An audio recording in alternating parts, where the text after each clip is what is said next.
I have always felt in my core that I wanted to be an actress, always. But I never thought about films when I was a kid. We didn't get our first VCR until I was 13. And we had 3 TV channels.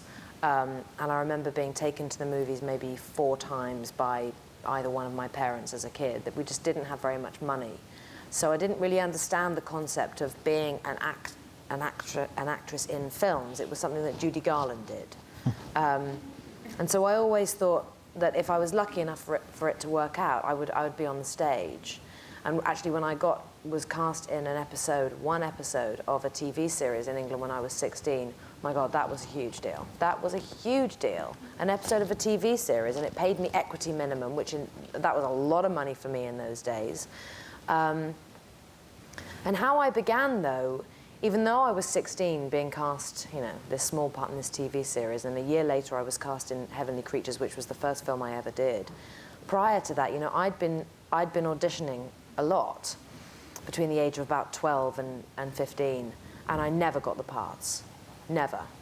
And actually, more often than not, because my name began with a W, I would be at the back of the queue, and they would just run out of time.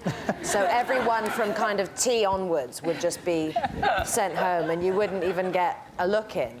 And I was always wearing the wrong clothes. My hair had always got static. It was just in the moment when you really didn't want it to have static. I never had any makeup because there was never any money for makeup. And even if I had done it, I would have stolen my mother's awful sort of plum from the Body Shop that would have been smushed by both my other 2 sisters by then. And so, but also I was, as a kid, I was bullied at school because I was always quite chubby. I was always overweight. And I was always told I was wrong. I was doing the wrong thing. I was sort of made to feel ashamed of myself, my appearance, everything about myself. I was the slowest runner. Everything was wrong. And, and you develop a sort of a self-preservation muscle when you experience something like that. But I did always love acting. And I would always feel quite smug about the fact that I had this one thing that I really loved. And I didn't have to go anywhere or do anything to be able to do it.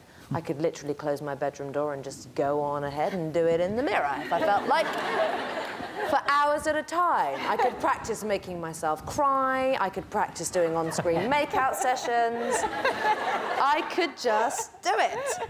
And I knew that nobody else in my class at school had any understanding of how great that feeling was.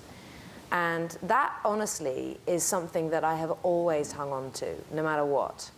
And that love, that just genuinely pure love, is something that has affected sometimes the choices that I've made. For example, after Titanic, which was so huge and overwhelming, and I thought I was handling it all fine. Oh, no, I'm fine. I know what I'm doing. Of course my life's not going to change. My life's not changing. My life was completely upside down, and I actually didn't know who the hell I was and was not remotely equipped to be a famous person. I didn't know what to do or how to cope at all.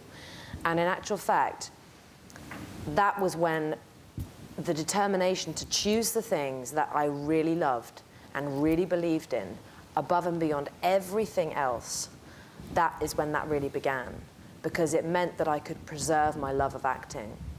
And I figured if I always love it, then I'll always be able to do it honestly and with an open heart. And so that's what I would say to you. And also, never, ever, ever give up, because I was the kid who watched Whoopi Goldberg hosting the Academy Awards at the age of God knows whatever I was. And I remember her at the end of the show looking out to the TV audience and saying, for all those kids out there who wonder if one day they could be in this room, well, that could be you. I was that kid watching going, oh my God, that could be me. And look, I've been there 5 times.